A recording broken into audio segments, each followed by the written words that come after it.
میرے ویورز کافی عرصے سے میرے ساتھ مطالبہ کر رہے تھے کہ بنو قریظہ کے ساتھ محمد نے جو کام کیا اس کے بارے میں ہمیں بتائیں. یہ ٹاپک کافی لمبا تھا، اور پھر میں کچھ دوسری ویڈیوز میں پڑ گیا. آج میں نے صبح آپ کے چینل پر دیکھی ویڈیو بنو قریظہ کی، تو مجھے خیال آیا کہ آپ کو زحمت دی جائے. مدینہ میں 3 قبیلے رہتے تھے.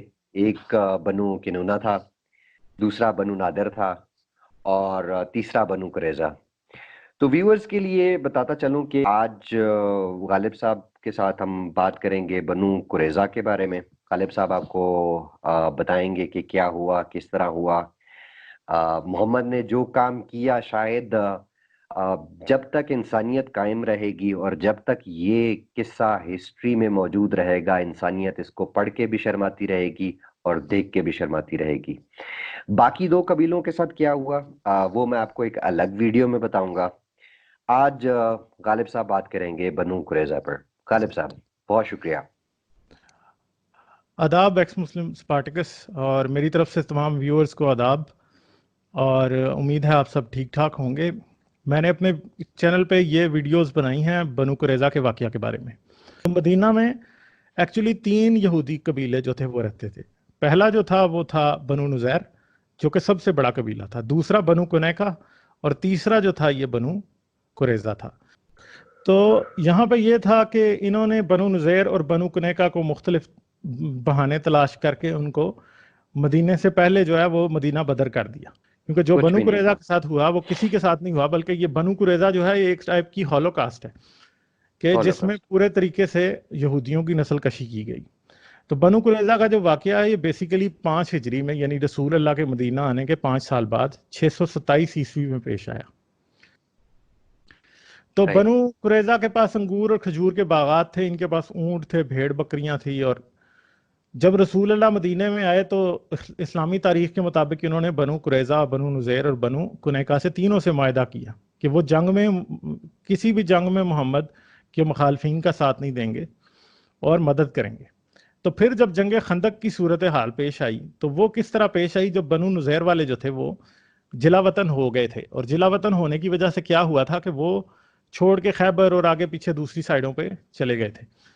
تو بنو قریظہ کا جو بنو نزیر کا جو سردار تھا اس کا نام تھا حئی بن اخطب، اور بعد میں اس کی جو بیٹی تھی صفیہ بن حئی، خیبر کی جنگ کے بعد یہ رسول اللہ کی بیوی بن گئی تھی. ٹھیک ہے، صحیح. کیونکہ یہ خیبر میں جا کے آباد ہو گیا تھا. تو یہ اپنے قبیلے کے لوگوں کو لے کے مکہ گیا، اور اس نے مکہ میں جا کے قریش مکہ سے بات چیت کی کہ چلو مدینہ پہ حملہ کرتے ہیں. تو مکہ والے جو تھے وہ تو ظاہری بات ہے کہ وہ محمد سے جو ہے وہ چھٹکارا حاصل کرنا چاہتے تھے، کیونکہ ان کے کئی قافلے لوٹے گئے تھے ابھی تک، اور کئی مسائل ان کے لیے پیدا ہوئے تھے. بدر میں بھی وہ ہار گئے تھے، پھر احزاب میں بھی انہیں واپس جانا پڑا، پھر اس کے بعد جو ہے ان کے ساتھ خندق میں پرابلم ہو رہی تھی، اور مطلب وہ مان گئے. اور انہوں نے کیا کیا، پھر یہ گئے بنو غطفان کے پاس تبوک میں. اور بنو غطفان جو تھے وہ یہودیوں کا قبیلہ تھا، اور ان کو بھی انہوں نے اس بات پہ قائل کیا کہ بھائی آپ ہمارے ساتھ آئیں اور ہم جو ہیں جا کے مدینہ میں محمد اور ان کے ساتھیوں پہ حملہ کرتے ہیں. پھر اسلامی تواریخ کے مطابق، اسلامی تاریخ کی کتابوں کے مطابق، واقدی اور تبری اور ابن اسحاق کے مطابق کیا ہوا کہ یہی حئی بن اخطب جو ہے یہ رات کو آیا، رات کے اندھیرے میں مدینہ آیا، اور بنو قریظہ کا جو سردار تھا اس کا نام تھا کعب بن اسد، اس کے گھر پہنچ گیا. اور کعب جو تھا وہ بیچارہ اس کو دیکھ کے ڈر گیا. اس نے کہا بھائی، اس نے دروازہ ہی کھولنے سے انکار کر دیا، مگر حئی نے جو ہے بڑی منت سماجت کی، اس نے آخر دروازہ کھولا، اور حئی نے کعب کو اپنے منصوبے کے بارے میں بتایا کہ بھائی ہم جو ہیں مدینہ پہ حملہ کرنے والے ہیں قریش مکہ اور بنو غطفان کی مدد سے. لیکن حئی نے بہت زیادہ اس کے ساتھ جو ہے نا بہت زیادہ اس کو ریکویسٹ کی، تو آخر کار جو ہے نا کعب بن اسد جو ہے یہ اس بات پہ راضی ہو گیا کہ ٹھیک ہے جی میں تمہارا ساتھ دوں گا. تو اب مسلمانوں کے خلاف ایک بہت بڑا دشمن جو تھا وہ آ رہا تھا، اور جب غزوہ خندق میں جو لوگ آئے وہ تقریباً 12,000 کی فوج تھی جو کہ مسلمانوں کے مقابلے پہ آئی. تو رسول اللہ کو بھی اس بات کا اچھے طریقے سے اندازہ تھا کہ کتنی بڑی فوج آ رہی ہے، اور انہیں پتا تھا کہ ہم ان کا مقابلہ نہیں کر سکتے. تو پھر کیا ہوا، ایک صحابی جو کہ پرشین صحابی تھے، ان کا نام تھا سلمان فارسی، انہوں نے ہوں تجویز دی کہ ہم جنگ لڑنے کے لیے خندق کھودیں گے. اب خندق کس کو کہتے ہیں؟ خندق ڈچ کو کہتے ہیں. ٹھیک ہے، ڈچ کو کہتے انہوں نے ایک ڈچ کھودی، ڈیفینسو ڈچ، جس کو پار کرنا جو ہے وہ بڑا مشکل تھا، کوئی اسے پار نہیں کر سکتا تھا. تو انہوں نے کیا کیا، یہ مدینے کے گرد ایک سرکل کی شکل میں مطلب انہوں نے یہ کھودی. اور کیا ہوا کہ جب قریش والے آئے اور وہ آئے اور انہوں نے سارا کچھ مطلب دیکھا، اور وہ کچھ عرصہ ان سے اس کو پار کرنے کی کوشش کرتے رہے خندق کو، مگر نہیں کر سکے. ٹھیک ہے، آخر کار یہ جو غزوہ خندق تھی یہ ایک محاصرے کے علاوہ کچھ نہیں تھی، چند دن محاصرہ رہا. اس کے بعد جو ہے کیا ہوا، وہ لوگ واپس چلے گئے. یہ پوری کی پوری جنگ کے دوران، غزوہ خندق کے دوران، اور یہ سارا جو معاملہ تھا اس کے دوران، بنو قریظہ کا جو رول تھا نا وہ بہت ہی زیادہ پیسو تھا. یعنی انہوں نے بالکل بھی کسی صورت بھی اس طرح کے جو ہے نا وہ اس سارے جھگڑے میں شامل ہونے کی کوشش نہیں کی. ایک لحاظ سے یہ امپارشل رہنے کی کوشش کر رہے تھے، مگر ہیں، وہ ظاہری بات ہے نیوٹرل. کہ یہ ان کی بیوقوفی تھی کہ انہوں نے دیکھا نہیں کہ بنو نزیر اور بنو کنیکا کے ساتھ کیا ہوا. تو ان لوگوں نے اس بات کو سمجھنے کی کوشش نہیں کی. تو حضور کے پاس ایک اچھی خاصی مطلب ایک فوج تھی پوری، جس کے اندر تقریباً 36 گھڑ سوار تھے اور 3000 پیدل مسلمان تھے. اور بنو قریظہ کا محاصرہ کیا گیا. یہ محاصرہ 25 دن سے 1 مہینے تک جاری رہا. تو ہوں مجبوراً بنو قریظہ نے صبح کے وقت قلعے کے دروازے کھول دیے، اور بنو قریظہ کو اس حالت میں دیکھ کر قبیلہ بنو اوس کے لوگ جب اندر گئے تو ان کو یہودیوں پر ترس آیا بنو قریظہ کے، اور وہ رسول اللہ کے پاس آئے. انہوں نے کہا کہ ہمارے حلیف و موالی قبیلے بنو قریظہ کو بھی اس طرح ہی معاف کر دیں جس طرح آپ نے بنو کنیکا کو معاف کیا تھا. تو رسول اللہ نے کہا کہ آپ یہ نہیں چاہتے، بنو خزرج والوں سے رسول اللہ نے یہ کہا کہ آپ یہ نہیں چاہتے کہ میں آپ کے کسی آدمی کو یہ فیصلہ دے دوں کہ وہ فیصلہ کرے بنو قریظہ کا، بجائے کہ میں کروں. تو بنو قریظہ والے جو ہیں وہ اس بات کو مان گئے کہ ٹھیک ہے جی، بنو خزرج والے اس بات کو مان گئے کہ جو ہے کہ ٹھیک ہے، ہمارا کسی بندے کو فیصلہ کرنے دیں. ہوں تو حضور نے فرمایا کہ اوس کے لوگوں، کیا تم نہیں چاہتے کہ تمہارے ہی قبیلے کا سردار بنو قریظہ کا فیصلہ کرے؟ بنو اوس نے اس پر رضامندی کا اظہار کیا. حضور نے فرمایا پھر سعد بن معاذ کو اختیار ہے کہ فیصلہ کرے. تو سعد ہوں بن معاذ جو تھے وہ رسول اللہ کے بہت ہی قریبی صحابی تھے، اور غزوہ احزاب ہوں میں انہیں ایک تیر لگ گیا تھا جس کی وجہ سے یہ زخمی تھے. ٹھیک ہے، ہوں سعد بن معاذ پر جو ہے وہ بنو قریظہ والے بھی جو تھے وہ راضی ہو گئے کہ ٹھیک ہے وہ منصف بنے. پھر جب سعد بن معاذ بنو قریظہ کے پاس پہنچے تو انہوں نے کہا کہ جی، انہوں نے پوچھا ہاں بھائی آپ کا ہمارے بارے میں کیا فیصلہ ہے، اور رسول اللہ بھی وہاں تھے اور سارے صحابی بھی تھے. تو انہوں نے کہا میں حکم دیتا ہوں کہ بنو قریظہ کے تمام مردوں کو قتل کیا جائے اور عورتوں اور بچوں کو غلام بنا لیا جائے. پھر ان سب لوگوں کو ایک گھر میں رسیوں سے باندھ کے بند کر دیا گیا، اور تقریباً 400 سے 900 مرد تھے.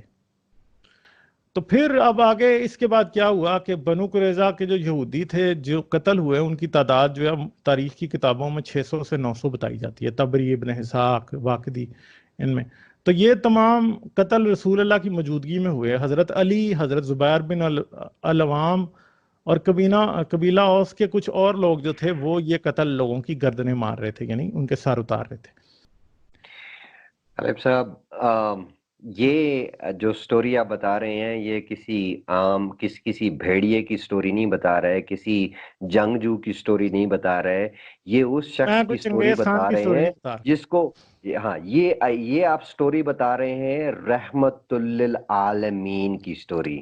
یہ بالکل تھے ہمارے رحمت للعالمین نبی، اور یہ تھے ان کے کرتوت. یہ تو صرف ایک سٹوری ہے، ایسی ہزاروں سٹوری ہیں. اور یہ سٹوریاں کوئی سپارٹیکس نے یا غالب کمال نے نہیں لکھی، یہ آپ کی اسلامی ساری کتابوں ان میں کی لکھی اپنی ہوئی. اسلامی کتابوں میں لکھی ہیں، حدیثوں میں لکھی ہیں، قرآن سے ثابت ہیں اور یہ ساری پھر سٹوریز. اور پھر یہ ہم لوگوں سے ایکسپیکٹ کرتے ہیں کہ ہم اس شخص کی عزت کریں. یہ شخص انسان کہلانے کے بھی لائق نہیں ہے، جس کو یہ کہتے ہیں کہ جی ان کے لیے سب کی گردن اڑا دو. میری امید ہے کہ جتنے بھی مسلمان دیکھ رہے ہوں گے یہ ویڈیو یا جو دیکھیں گے، ان سے ریکویسٹ ہے کہ صرف ایک بار اپنی آنکھوں سے عقیدت کی پٹی اتاریں اور اس شخص کے کریکٹر کو دیکھیں اپنی کتاب کو پڑھیں، اس کتاب کو ترجمے کے ساتھ پڑھیں اور سوچ سمجھ کے پڑھیں. ہم آپ کو نہیں کہتے کہ آپ اپنی کرسٹوفر مطلب ہچنس کو میں جا کے کہتا ہوں پڑھیں. مسلمانوں کا ہم آپ کو نہیں کہتے کہ یوول نوآ ہراری کو پڑھیں. ہم آپ کو نہیں کہتے کہ رچرڈ ڈاکنز کو پڑھیں. ہم آپ کو نہیں کہتے کہ سیم ہیرس کو پڑھیں. آپ اپنی تاریخ کو صرف ایک نیوٹرل ہو کر پڑھیں تو آپ کو زیادہ دیر نہیں لگے گی مسلمان سے انسان بننے میں.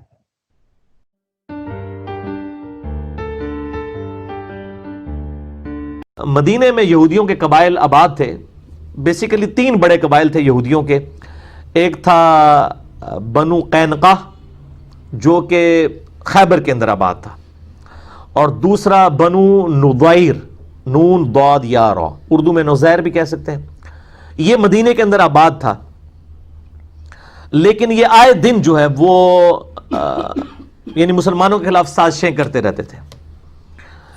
تو اس کا جو سردار تھا حیی ابن اخطب، یہ وہی ہے جن کی بیٹی ہیں سیدہ صفیہ رضی اللہ تعالی عنہا وسلام اللہ علیہا، جو ام المؤمنین ہے. تو وہ نبی صلی اللہ علیہ وسلم کی بیوی بعد میں بنی. تو حیی ابن اخطب جو ہے بنو نزیر کا سردار تھا، یہ آئے دن مسلمانوں کو یعنی آپ کہیں کہ کچھ نہ کچھ انگیج کر کے رکھتے تھے، سازشیں کرتے رہتے تھے. تو آپ صلی اللہ علیہ وآلہ وسلم نے ایز اے لاسٹ ریزارٹ ان کو پہلے تو سمجھایا کہ ایک طرف تم نے جو ہے مساک مدینہ کیا ہوا ہے، اوپر سے جو ہے تم اندر سے ہی مسلمانوں کی جڑیں کاٹ رہے ہو. الٹیمیٹلی آپ صلی اللہ علیہ وآلہ وسلم نے باقی لوگوں سے، باقی قبیلوں سے جو معاہدے تھے ان کے ساتھ ڈسکشن کرنے کے بعد ان کو جو ہے وہ شہر بدر کر دیا، مدینہ شریف سے نکال دیا. اب یہ بھی جا کے خیبر کے یہودیوں کے ساتھ، بنو قینقاہ کے ساتھ جا کے آباد ہو گئے. اور تیسرا قبیلہ جو تھا وہ بنو قریظہ تھا، اور وہ مدینے کے اندر ہی آباد تھا. ان کے ساتھ مسلمانوں کا معاہدہ تھا اور وہ اس معاہدے کی پاسداری بھی کیا کرتے تھے. ان کو مدینے سے نہیں نکالا گیا. بنو نزیر کو نکال دیا گیا. بنو قینقاہ جو ہے وہ پہلی خیبر میں آباد تھے. ان کی تو شامت پھر آئی نا 7 ہجری کے اندر غزوہ خیبر میں، اور ان کا بھی سارا اللہ تعالیٰ نے مسلمانوں کو فتح بھی دے دی ان کے اوپر. بہرحال یہ جب باہر چلے گئے، انہوں نے باہر سے سازشیں کرنا شروع کر دی. جو مشرکین عرب کے قبیلے تھے، بنو اسد، بنو غطفان اور دوسرے قبائل کے ساتھ، اور ادھر سے جو ہے وہ ابو سفیان اور ان لوگوں کو خطوط لکھ کے کہ جی ایک بار ہم سب کے سب جمع ہو کے مسلمانوں کو، کیونکہ ان کو نظر آ رہا تھا اب یہ نئی ایک پاور لانچ ہو رہی ہے، اور قبائلی سسٹم کے اندر وہ ہر قبیلہ جو اپنی پاور کو قائم رکھنا چاہتا تھا. انہوں نے کہا یہ تو اب ایک اس اتنے ڈائنامک انداز میں پاور لانچ ہو رہی ہے، اور یہاں پہ جو سردار ہے وہ صرف سردار نہیں ہے بلکہ اس کے لیے لوگ جان چھڑکتے ہیں، اس کو پیغمبر مانتے ہیں اللہ کا، سیدنا محمد رسول اللہ صلی اللہ علیہ وآلہ وسلم کو. انہوں نے کہا جی ایک آخری کوشش کرتے ہیں مسلمانوں کا جو ہے نا یہ معاملہ جو ہے ہمیشہ کے لیے ختم کر دیا جائے. تو انہوں نے بنو نضیر انہوں نے سازشیں کرنی شروع کر دی مسلمانوں کے خلاف، اور مشرکین عرب کو بھی اکٹھا کر کے، اسی لیے اسے غزوہ احزاب کہا جاتا ہے. اس میں 1 درجن سے زیادہ جو ہے عرب کے قبائل جو ہیں وہ شامل ہوئے مسلمانوں کے خلاف.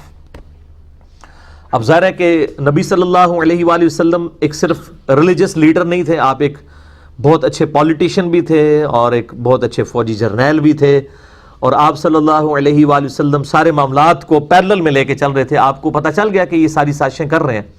تو آپ صلی اللہ علیہ وآلہ وسلم نے صحابہ کرام علیہم رضوان سے اوس اور خزرج جو مین قبائل تھے مدینے کے، اوس کے سردار سیدنا سعد ابن معاذ اور خزرج کے سیدنا سعد ابن عبادہ رضی اللہ تعالی عنہما، ان سے مشورہ کیا اور باقی لوگوں سے مشورہ کیا کہ اب ہمیں کیا کرنا چاہیے. بہرحال کنسنسس کے ساتھ سیدنا سلمان فارسی رضی اللہ تعالی عنہ علیہ السلام، جو پرشین امپائر میں سے ہجرت کر کے فارس میں سے یہاں پہ آئے ہوئے تھے، انہوں نے مشورہ دیا کہ ہم وہاں پر جنگوں کے لیے اپنے مخالفین کا راستہ روکنے کے لیے خندق کھودتے ہیں. تو خندق کھود کر مدینہ کا دفاع کیا جائے، مدینے سے باہر نکل کے ان سے نہ لڑا جائے، کیونکہ یہ تعداد میں وہ 10,000 کے قریب تھے، مسلمان تو صرف 3,000 تھے. تو ان 10,000 کا مقابلہ اس طریقے سے کرنا بہت مشکل ہے. اور پھر جغرافیکلی جو ہے وہ آپ سمجھ لیں کہ ان کی لوکیشن ایسی تھی مسلمانوں کی مدینہ شریف کی کہ شمال کی طرف ہی خندق کھودنی پڑی. باقی مسلمانوں کی پشت پہ یعنی جنوب والی سائڈ کے اوپر اونچے اونچے پہاڑ تھے، اسی طریقے سے لیفٹ سائڈ کے اوپر بھی جو ہے وہ یعنی مغرب کی طرف بھی چٹیل پہاڑ تھے، وہاں سے کوئی جنگی مہم روانہ نہیں کی جا سکتی تھی. اور اسی طریقے سے جو یعنی مغرب والی سائڈ پہ، اور جو مشرق والی سائڈ ہے اس کے اوپر قبائل آباد تھے جن کے ساتھ مسلمانوں کے معاہدے تھے، انہی قبائل میں سے ایک بنو قریظہ بھی تھا۔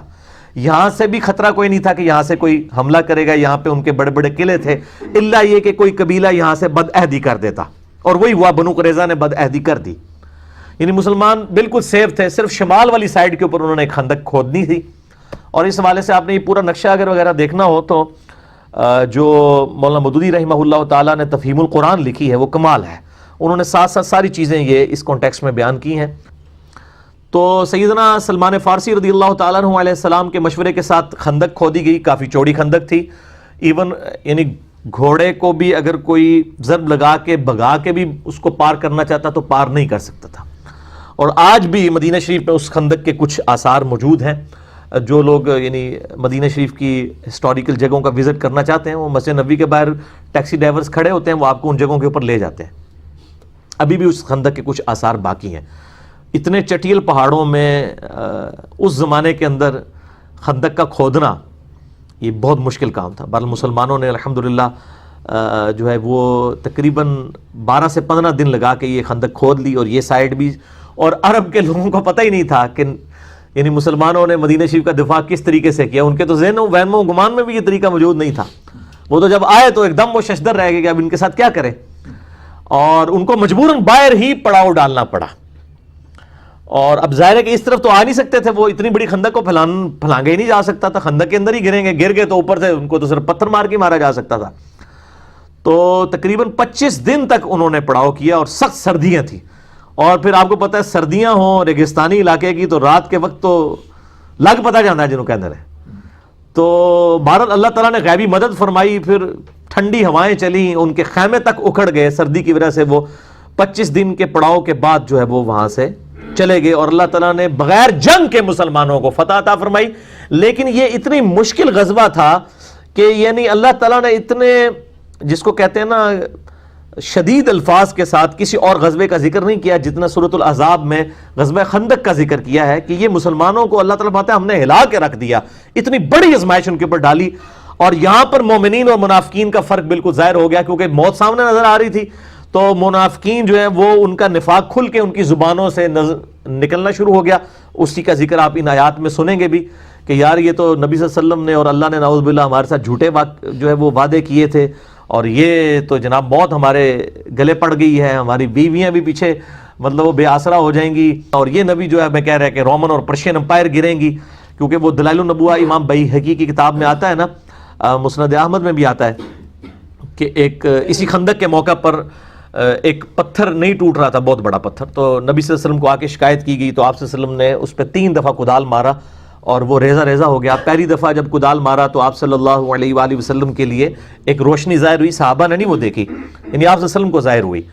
پھر دوسری دفعہ، تیسری دفعہ، پھر آپ صلی اللہ علیہ وآلہ وسلم نے فرمایا کہ 3 دفعہ روشنی میرے لیے ظاہر ہوئی، ہر دفعہ جو میں نے کدال مارا، پہلی دفعہ اللہ تعالیٰ نے مجھے رومن امپائر عطا فرما دی، اس کے خزانے جو ہیں وہ اللہ تعالیٰ نے مجھے عطا فرما دی ہے۔ دوسری دفعہ مارا فرمایا اللہ نے مجھے پرشیا بھی عطا فرما دیا، دوسری سپر پاور بھی گئی، اور تیسری دفعہ فرمایا اللہ نے مجھے یمن بھی عطا فرما دیا۔ اور منافقین جو تھے اوپر سے کلمہ گو مذاق اڑا رہے تھے کہ ہم تو ٹائلٹ جانے سے مجبور ہوئے ہیں، اور یہ پیغمبر ان کو کہہ رہا ہے کہ رومن اور پرشین امپائر گرے گی، یہاں تو یہ ان عرب کے قبائل کا مقابلہ نہیں کر پا رہے، تو یہ رومن اور پرشین امپائر کیسے یعنی گرائیں گے؟ حالانکہ یہ 5 ہجری کا واقعہ ہے، 12 سال کے اندر رومن اور پرشین امپائر گر گئی تھی۔ یہ اللہ تعالیٰ کی ایک غیر معمولی مدد تھی نبی صلی اللہ علیہ وآلہ وسلم اور آپ کے جانثار صحابہ کرام علیہم رضوان کے ساتھ۔ تو وہ پھر اللہ تعالیٰ کی طرف سے غیبی مدد بھی آ گئی، یعنی موسم کی سردی، پھر خیموں کی وجہ سے اکھڑنا، خیموں کا اکھڑنا، ہواؤں کے چلنے کی وجہ سے یہ سارے کے سارے معاملات ہوئے۔ اسی دوران اللہ تعالیٰ نے غیبی مدد مسلمانوں کے ساتھ اس حوالے سے کی کہ بنی جو غطفان تھا اس میں سے ایک شخص تھا نعیم بن مسعود رضی اللہ تعالیٰ عنہ علیہ السلام، انہوں نے اسلام قبول کر لیا، لیکن انہوں نے اپنے اسلام کا اظہار کسی سے نہیں کیا، چپ کر کے نبی صلی اللہ علیہ وآلہ وسلم کے خیمے میں آئے اور کہا یا رسول اللہ صلی اللہ علیہ وآلہ وسلم، میں آپ کو اللہ کا پیغمبر مانتا ہوں، آپ میرے ذمہ کوئی کام لگائیں کہ اس جنگ کی صورتحال میں کوئی ایسا کردار ادا کر دوں کہ یہ جنگ ٹل جائے۔ اور اس نے ایک یعنی مشورہ سامنے رکھا اور ظاہر ہے کہ جنگ تو ہے ہی دھوکے کا نام. بنو قریظہ جو تھے ان کو جو ہے وہ مشرکین عرب نے اور یہودیوں نے مل کے کہا کہ بھئی ہم نے جنگ تو جیتی جانی ہے، تو تم لوگ جو ہے نا ہمارا ساتھ دو اور نبی صلی اللہ علیہ وسلم کے ساتھ بد عہدی کرو، اس طرح سے ہمیں انٹر ہونے دو تاکہ جو ہے وہ ہم ان کو ختم کریں، اس کے بعد مدینے کے حاکم تم بن جاؤ گے. انہوں نے جو ہے وہ بد عہدی کر دی مسلمانوں کے ساتھ، اور ظاہر ہے یہ سیدھی سیدھی مسلمانوں کی موت تھی ان کا بد عہدی کرنا، کیونکہ پھر تو وہاں سے کافر جب انٹر ہو جاتے تو مسلمان اس کے لیے تیار ہی نہیں تھے.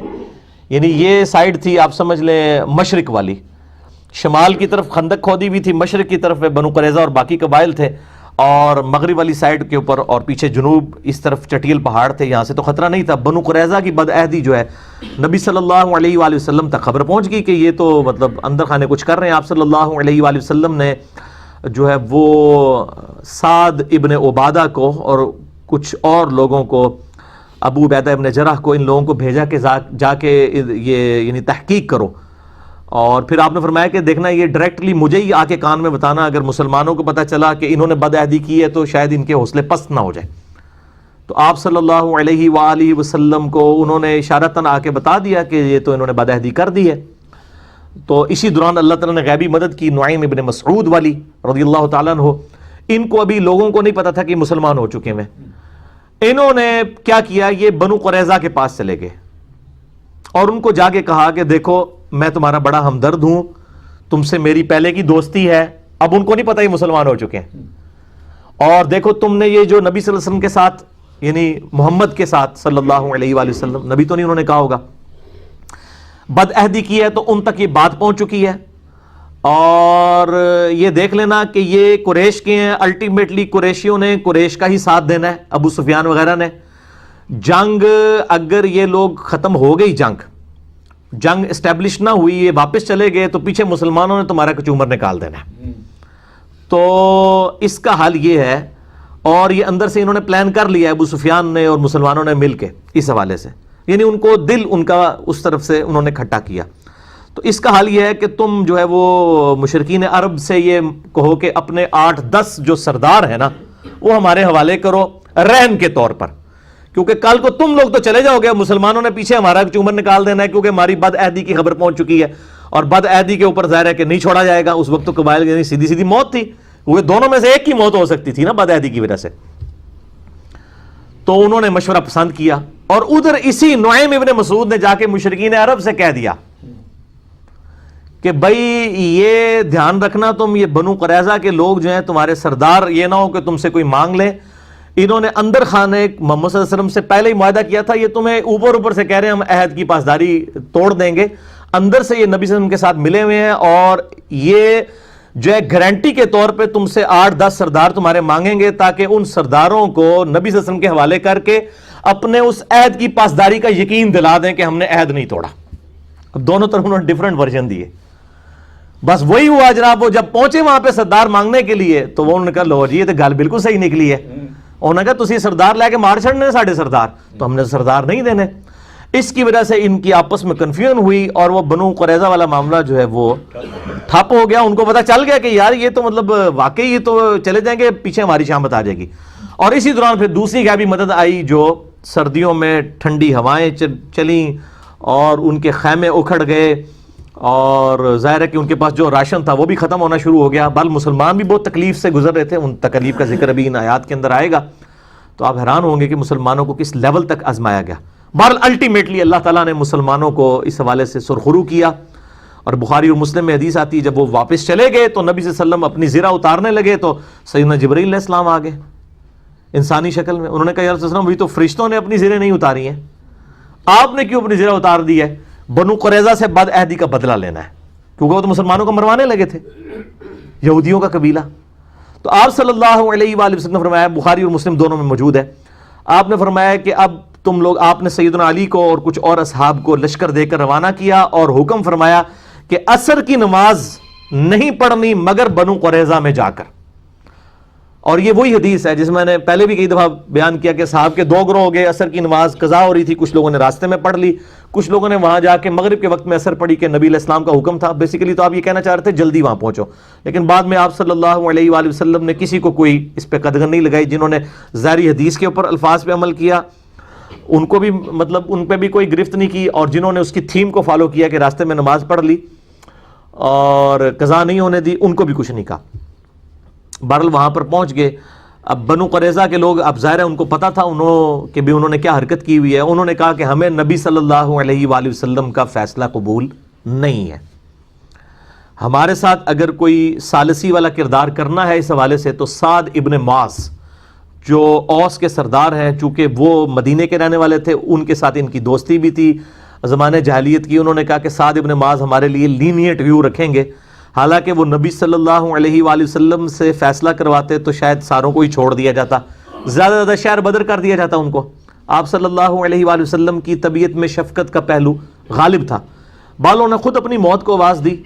سعد ابن معاذ جو تھے ان کو اس دوران گھٹنے میں تیر لگا ہوا تھا، بہرحال وہ اسی حالت میں، اور اسی میں انہوں نے دعا کی تھی کہ اے اللہ اگر آج کے بعد مشرکین عرب مسلمانوں پر چڑھائی نہیں کریں گے تو اے اللہ اسی زخم کو میرے لیے کھول دے اور شہادت کا باعث بنا دے کہ میں نے نبی صلی اللہ علیہ وسلم کا جتنا دفاع کیا اس حوالے سے مشرکین عرب کے خلاف میں نے جو ہے وہ حضور کا ساتھ دیا، اور یہی وہ شخص ہے سعد ابن معاذ جس کی وجہ سے مدینے میں نبی صلی اللہ علیہ وسلم اسٹیبلش ہوئے تھے، اور بعد میں ان کا زخم بھی وہ گھٹنے کا کھل گیا اور وہ شہید ہو گئے اسی زخم میں۔ اسی گھٹنے کی تکلیف میں ہی وہ وہاں پر گئے اور انہوں نے پھر کہا کہ تمہیں میرا فیصلہ قبول ہے، تو پھر میرا فیصلہ یہ ہے کہ جو تم میں سے جوان لوگ ہیں اور یعنی مرد، ان سب کو قتل کیا جائے گا بد عہدی کی سزا میں، کیونکہ تورات کے اندر بھی بد عہدی کی سزا یہی لکھی ہوئی ہے۔ بد عہدی کا مطلب یہ ہے کہ آپ مسلمان قتل ہو جاتے ہیں نا اس کے بدلے میں، تو اب ان کو بھی اس مقابلے میں قتل ہونا چاہیے کہ انہوں نے مسلمانوں کے قتل کے فتوے جاری کر دیے اس حوالے سے کہ بد عہدی کی، اور عورتوں کو اور بچوں کو، اور بچے ایسے کہ یعنی جو بہت چھوٹے بچے ہیں جن کے زیر ناف بال نہیں اگے ہوئے، جو بلوغت کی عمر تک نہیں پہنچے ہوئے، ان بچوں کو جو ہے وہ مسلمان قیدی بنا لیں گے اور ان کے مال کو بھی، اور اس کو پھر قرآن پاک میں اللہ تعالیٰ نے سورۃ الاحزاب کے اندر انڈورس بھی کر دیا۔ تو بہرحال مطلب وہ ہزاروں یہودی ایک دن کے اندر قتل کیے گئے، ان کو بد عہدی کی سزا ملی، اور اس واقعے کو آؤٹ آف کنٹیکسٹ آج کافر جو ہیں وہ مسلمانوں کے خلاف نبی صلی اللہ علیہ وآلہ وسلم کے کریکٹر کے حوالے سے پیش کرتے ہیں کہ جی دیکھیں اتنے یہودیوں کو ایک دن میں قتل کیا گیا، لیکن ایک پوری اس کے پیچھے تھیم ہے۔ آج بھی جو غدار ہیں ان کی سزا ساری حکومتوں کے اندر قتل ہی ہوتی ہے، اور انہوں نے تو اس بڑے لیول کی غداری کی ہے کہ مطلب مسلمان سارے کے سارے مارے جاتے ہیں۔ اگر یہاں سے اللہ تعالیٰ بر وقت اپنے نبی صلی اللہ علیہ وآلہ وسلم کو غیبی خبر نہ دیتا، وحی کی تائید نہ حاصل ہوتی، تو ظاہر الٹیمیٹلی یہ سزا ہونی تھی، اور ان کی اپنی شریعت کے مطابق سزا دی گئی۔